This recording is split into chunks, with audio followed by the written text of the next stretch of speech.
In 1912, Woodrow Wilson, the Democratic candidate for president, promised fairness and justice for blacks if elected.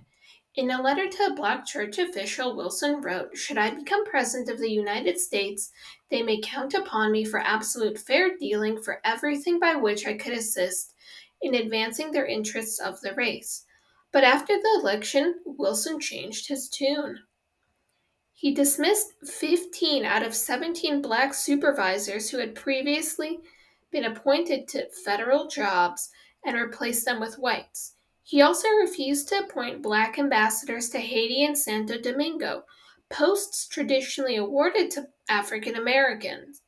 Two of Wilson's cabinet ministers, Postmaster General Albert Burleson and Treasury Secretary William McAdoo, both Southerners, issued orders segregating their departments. Throughout the country, blacks were segregated or dismissed from federal positions. In Georgia, the head of the Internal Revenue Division fired all black employees. There are no government positions for Negroes in the South. A Negro's place is in the cornfield, he said. The president's wife, Ellen Wilson, was said to have a hand in segregating employees in Washington, encouraging department chiefs to assign blacks separate working, eating, and toilet facilities. To justify segregation, officials publicized complaints by whites who were thought to be threatened by black men's disease. Some African Americans were fearless in fighting back.